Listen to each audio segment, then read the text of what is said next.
পবিত্র রমজান মাস সংযম, আত্মশুদ্ধি ও ইবাদতের সময়। আর রমজানের এই প্রস্তুতির মাঝেই হঠাৎ কেঁপে উঠল মাটি। রোজার শান্ত আবহে এমন আকস্মিক ভূমিকম্পের খবরে স্বাভাবিকভাবে আতঙ্ক ছড়িয়ে পড়ে মানুষের মাঝে।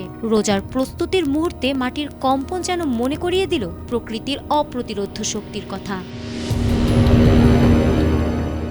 এ সময় দেশের বিভিন্ন স্থানে হালকা কম্পন অনুভূত হওয়ার খবর পাওয়া যায়। গত বৃহস্পতিবার দুপুরে সুনামগঞ্জের ছাতক এলাকা থেকে কম্পনের স্রোত শুরু হয়ে ধীরে ধীরে ছড়িয়ে পড়ে রাজধানী ঢাকা সহ দেশের বিভিন্ন প্রান্তে। এ সময় রাজধানী সহ কয়েকটি এলাকায় মানুষ ভবন থেকে নেমে খোলা জায়গায় অবস্থান নেন, যদিও বাংলাদেশে বড় ধরনের ক্ষয়ক্ষতির কোনো খবর মেলেনি। এরপর আবার শুক্রবার দুপুর 12:29 নেত্রকোনা জেলার গারো পাহাড় এলাকায় 3.6 মাত্রার কম্পন অনুভূত হয়েছে। রমজানের আবহে বারবার এই অপ্রত্যাশিত কম্পন অনেককেই চিন্তিত করে তুলেছে।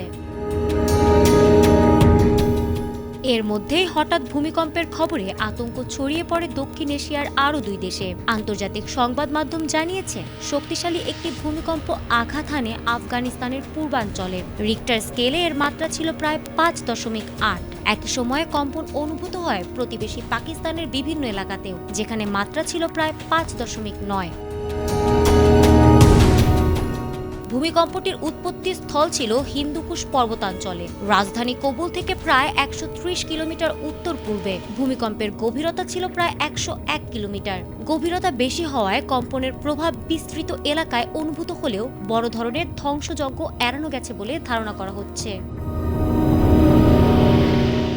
পাকিস্তানের খাইবার পাখতুনখোয়া ও পাঞ্জাব প্রদেশের সাংলা, সোয়াত, মারদান, সোয়াবি ও নওশেরালায় কয়েক সেকেন্ড স্থায়ী কম্পনে মানুষ আতঙ্কিত হয়ে ঘরবাড়ি ছেড়ে বাইরে বেরিয়ে আসেন। তবে তাৎক্ষণিকভাবে হতাহত বা বড় ধরনের ক্ষয়ক্ষতির কোনো তথ্য পাওয়া যায়নি।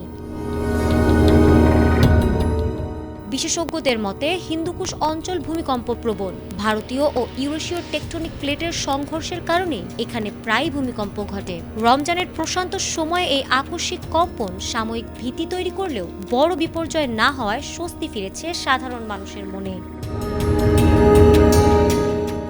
ফারহানা হক, এটিএন বাংলা।